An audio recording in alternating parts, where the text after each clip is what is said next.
Well, Michael, dude, it's great to have you back on the show. I'm always excited to have an excuse to have anybody from Red on the show. So welcome back. Awesome. Thank you so much for having me, Paul. I appreciate it, man. Yeah, no big deal, dude. It's a pleasure. And of course, we kind of alluded to this. We thought that maybe it was going to happen last week, and then, stuff came up, and, that's life. And so we're just happy that it worked out this week and super excited about it. Yeah, dude, I'm stoked. Sorry about last week. Life happens sometimes. Yes. Oh, it does. It does. Especially when you have kids, man. It's like anything can happen when you have kids. Oh, yeah. I lose my mind like at least once a week. Right. Yes, absolutely. Where did I put that? Yeah. Just shove that thing back in there. Yeah, there we go. Well, anyway, I guess the main reason why we're having a good excuse to chat today is because you guys have a new single out that we discussed at least a little bit the last time we talked, but of course it's a cover song, which is not a norm for you guys. You guys are most definitely not like a Weird Al cover band or anything. I mean, you guys, do original songs, but this one was an exception, and a lot of people latched onto it, and some other people, I guess, have some strong feelings to the opposite about it, but we don't have to get into all that. But, it's a different route for you guys, but the song is, of course, Unstoppable, originally done by Sia. Give us just, once again, kind of the cliff notes of how exactly it came to be that you guys did not only a cover song, but one by a pop star. We've done cover songs before in the past, live, and on our second record, we did a Duran Duran cover song. That's right. Ordinary World.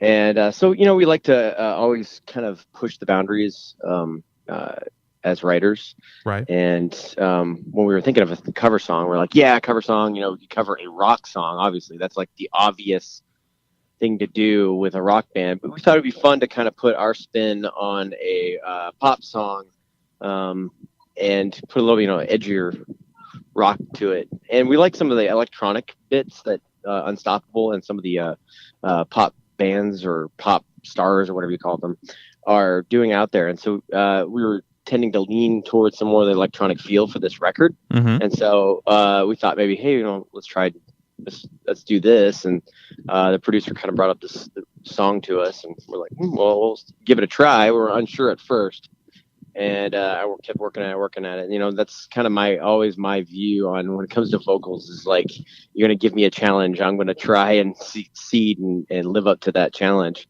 And I feel like we really did bring forth a song that was unexpected at first. And I think we did a good job on it. Yeah, for sure. Pleased. For sure. And not only have you guys released it as a single, but you guys also did like a video for it, which was also fun to watch. I think it captured what you guys do live pretty well, which was a lot of fun.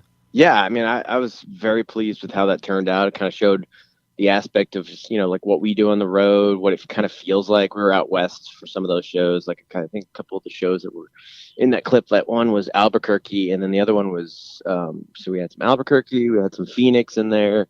Nashville and Memphis were all in there as well. So yeah, whoever was out for those shows, they might see themselves in the audience. There you go. So keep your eyes open, people out west. In there. Yeah, keep your eyes open for sure. Yeah, you never know when you're going to be in a video. Sweet deal. I think one of my favorite things about kind of the video that was kind of subtly highlighted was your placeholders on stage, which were kind of red tombstones, which I thought was very amusing. Yes.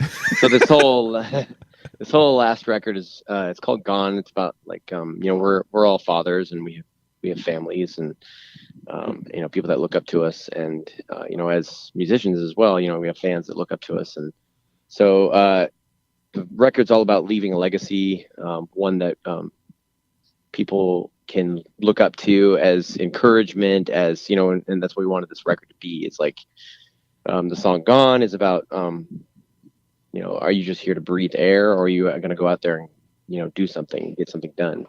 And, as believers, it's our call to, we have this gift inside of us that God has given us, the good news. And it's our call to go out and reach people and to give them the good news. And so, I think that was kind of the message we were trying to leave, was leaving that legacy as Christians, as going out there and not just sitting here. And one of the other songs on the record is called Still Alive. It's like, we're still alive, we're still here. What's it all for? The point is like, we're not just here to breathe, we're here to go out and reach people and encourage people and lift people up and deliver that good news that we have. Yeah, for sure. And it's funny, isn't that how we are as people? I think it's very obvious, especially with children. I mean, I find myself with this, and my daughter all the time will be like, look, you have one last chance to do this one thing, and otherwise there's going to be consequences.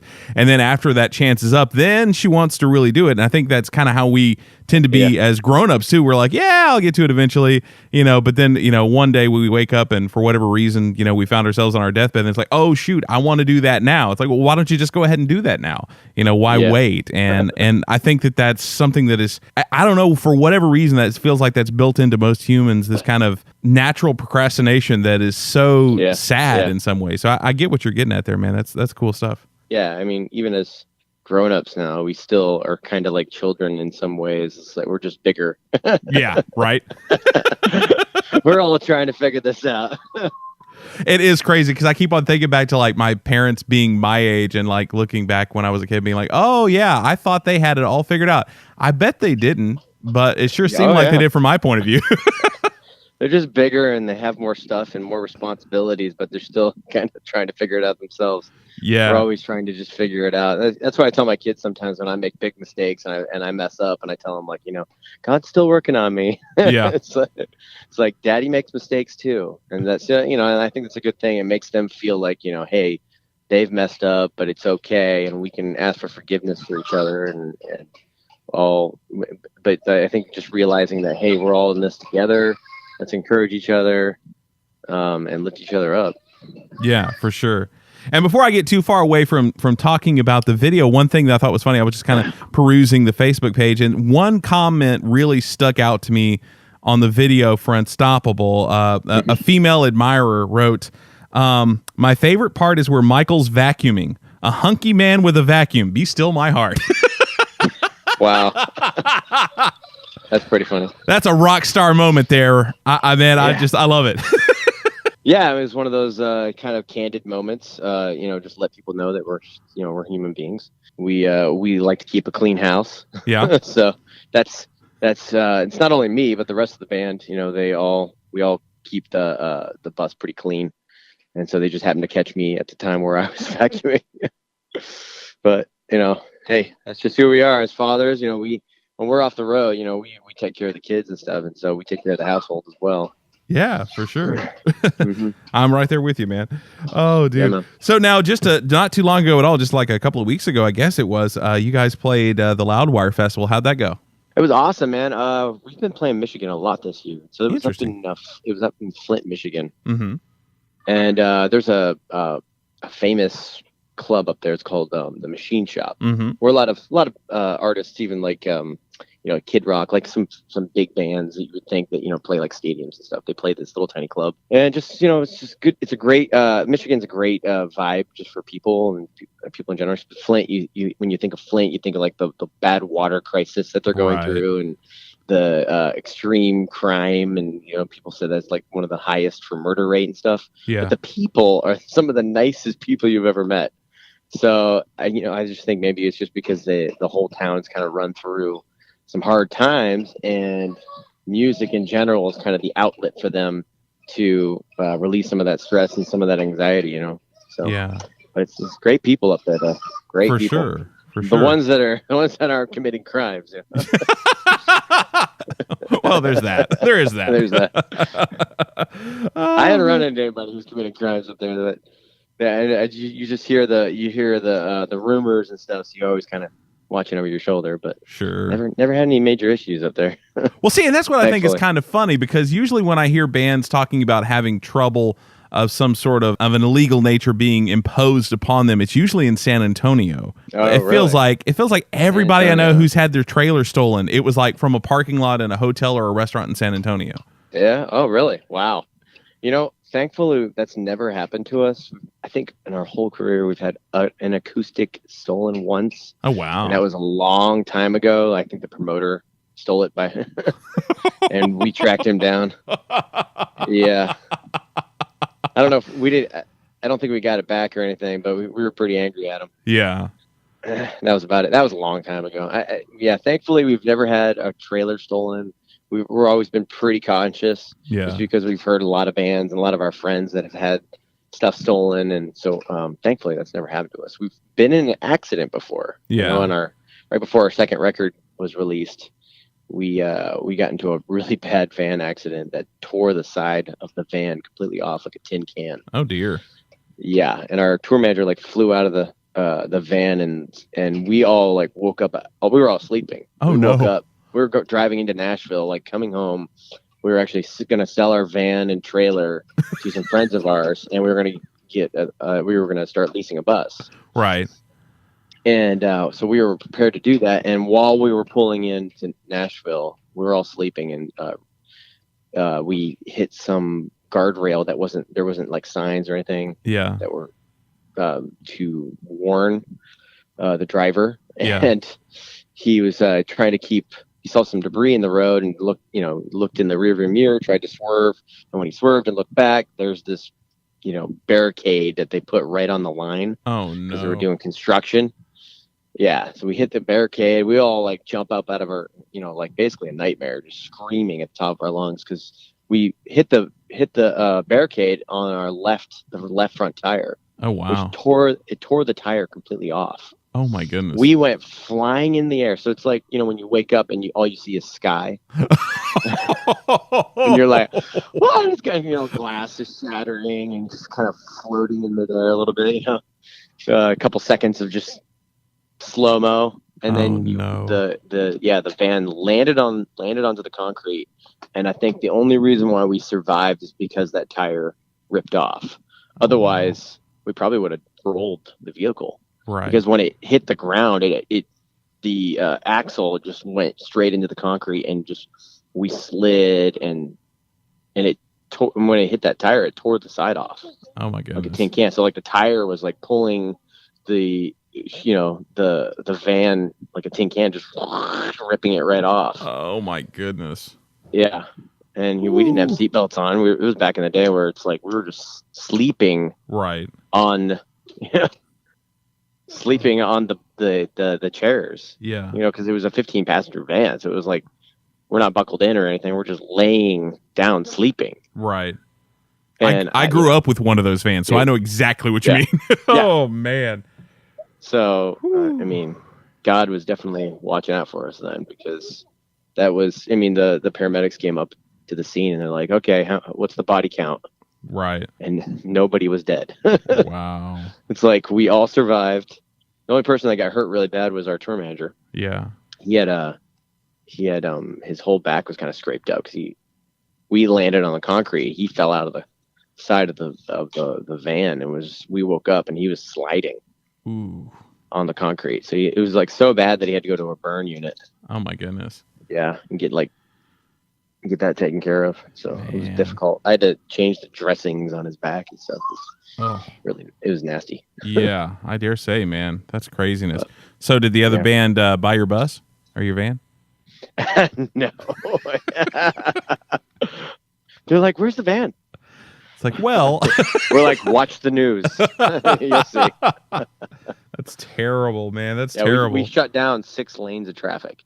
There was Oh, merch wow. everywhere. Oh, Our wow. gear was just the trailer was just destroyed. Oh, There was my gear goodness. all over the road, and there was like posters just everywhere. Oh man. Well, did they at least Yeah. say the name of your band like on the news? I don't remember if they did or not. Oh, dear.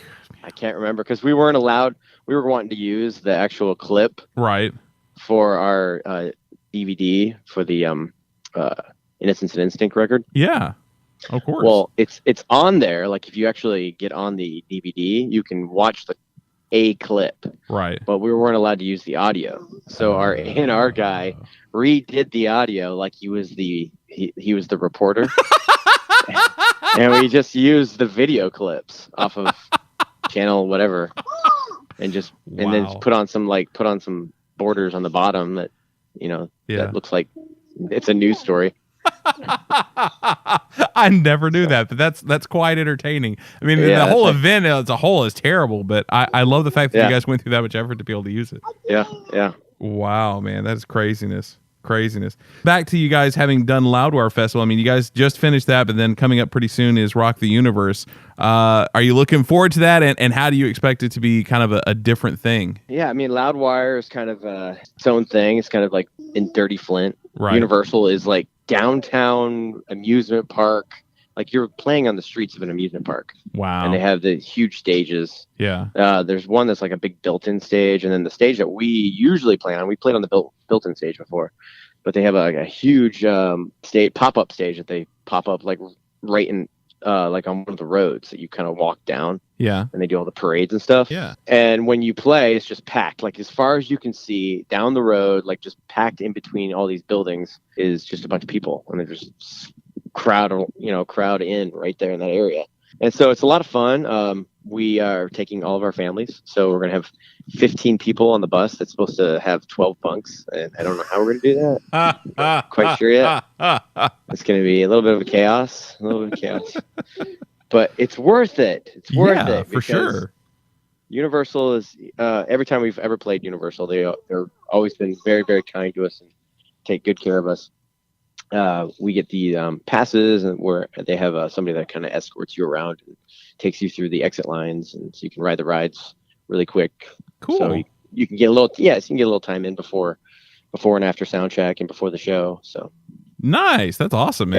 Yeah, That's it's fantastic. rather nice. So the kids are super excited.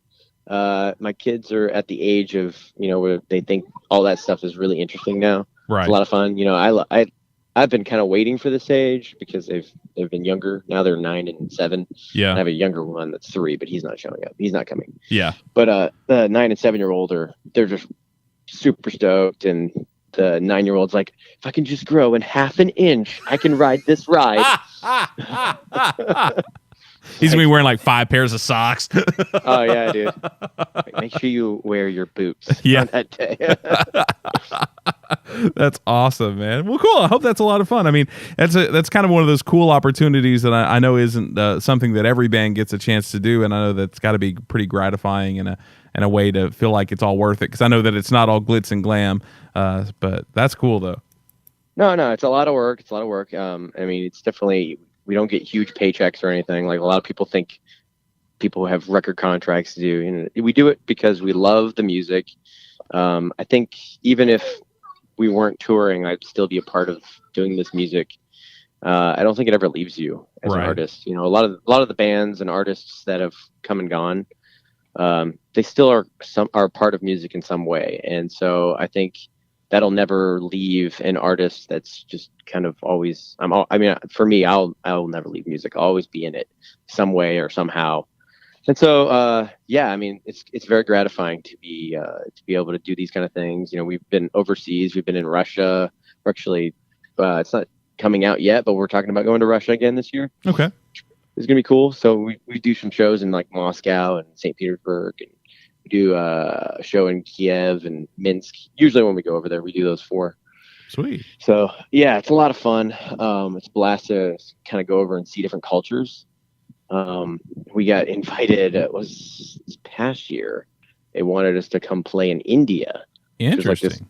This whole culture fest, but it was 2 days before, I think it was 2 days before Christmas or something like that. And we were like, And we were checking the flights, and it's like literally 24 hours in a plane. Like we would fly 24 hours, well, not 24 hours in a plane, like 24 hours of travel time. Right. Like we would have to fly into the Middle East. I think it's like you fly into somewhere in Saudi Arabia or something in order to get there. And then you fly from there to India.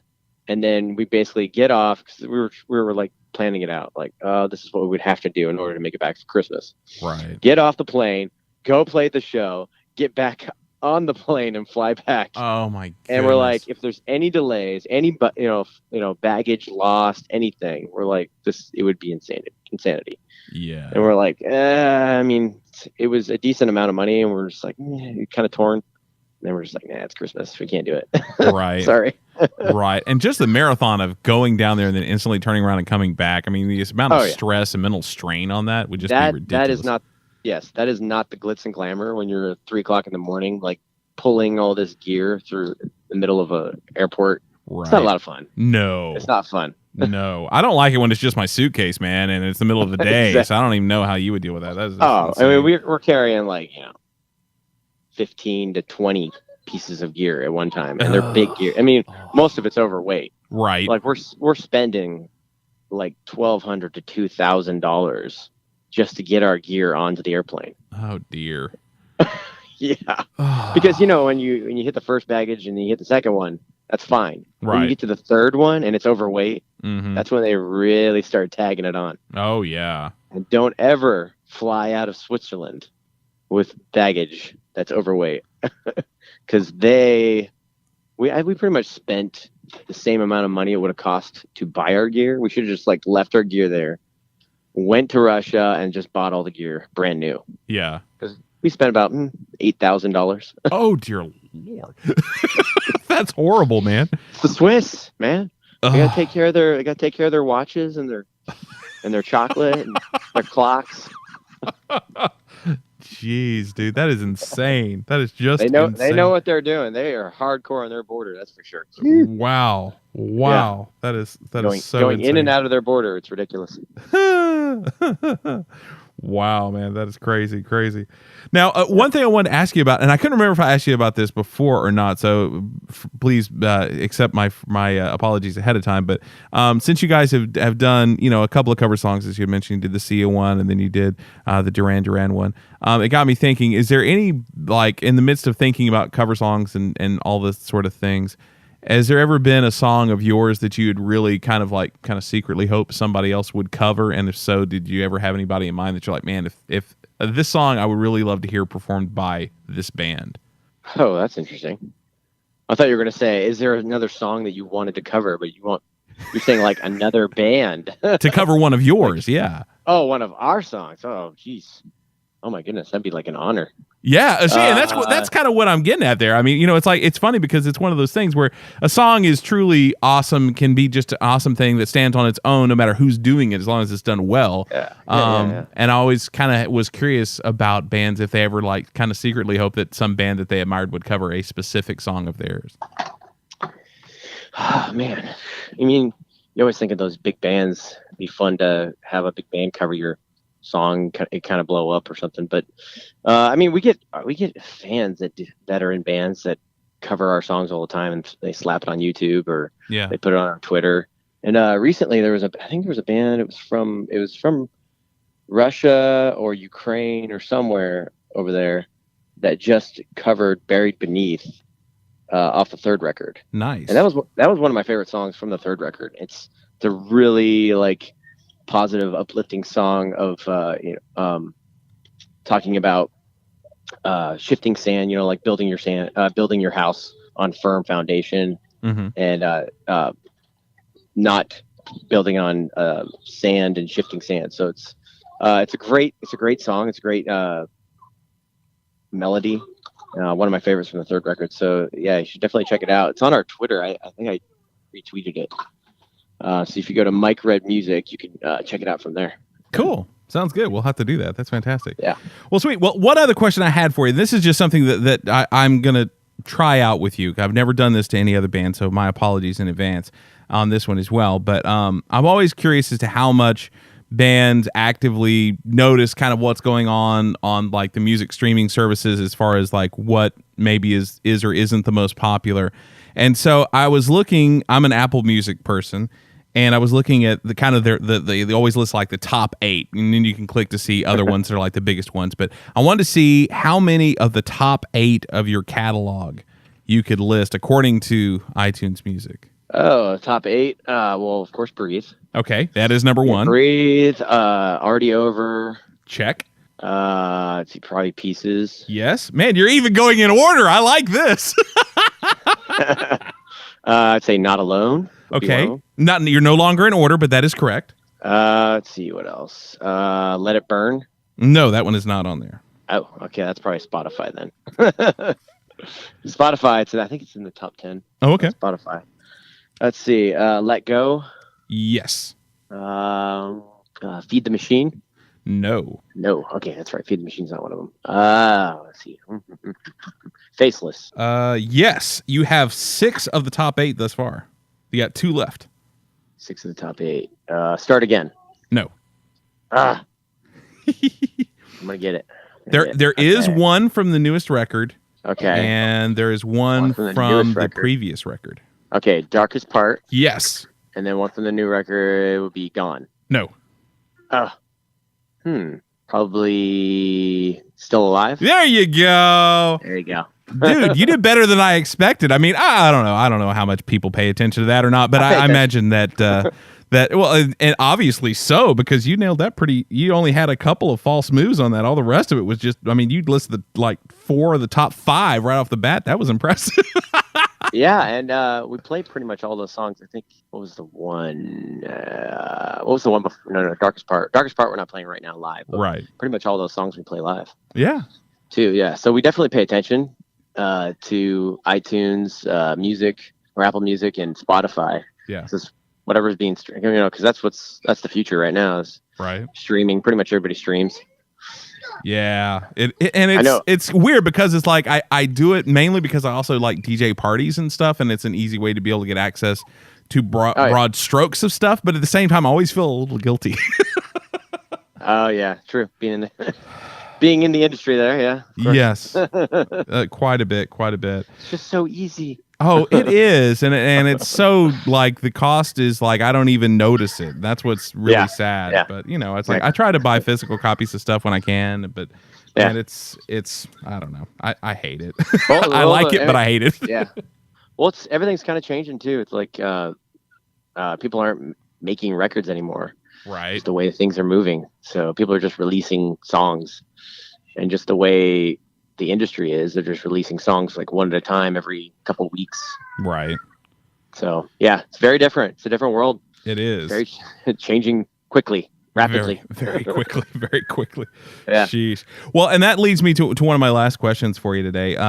How can fans support you guys in a way that is meaningful? Because I think so often, fans are like, well, I can stream the record, I want to buy it, but I don't know if I'm going to. But what makes a difference? Like what can fans do that makes an impact for you guys? Well, definitely streams help because those that's important. If you can get the stream numbers up, it definitely means a lot for the band as far as like getting on tours and stuff. Yeah. If you want a physical copy, you can always go to like Amazon or I don't think there's any other like physical copy place right now at this moment. I think you can just go to Amazon and maybe a few other like Best Buy, possibly like online, and get it somehow shipped to you. Other than that, you can download it from iTunes, or you can stream it on Spotify, or there's a couple of places to stream from too as well.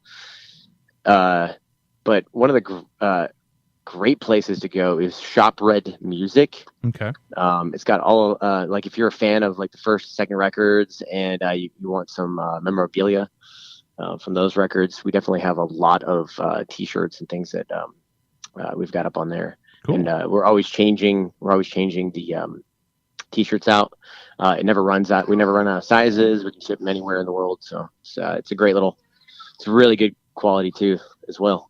Nice. But that's a great way. That's a great way to take care of us while we're taking care of our families, and it also helps us while we're on the road as well. So very nice. And I will attest to the quality because I actually have one of what I believe to be the very first run of shirts you guys ever did. It's just the red shirt with the logo on it.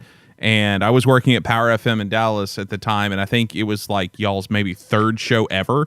And I had to work. And so somebody brought me back one of the shirts, and I've still got it, and it's still holding up. Nice. Yeah.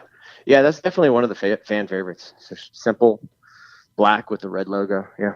There you go. Cool deal, man. Well, I always like to end with this question, and then we can wrap it up. But Michael, you're the lead singer of a rock band. You've toured the world. You've gone to Russia, all this fun stuff. And, of course, you're also a dad. But what is the most un-rock and roll thing about you right now?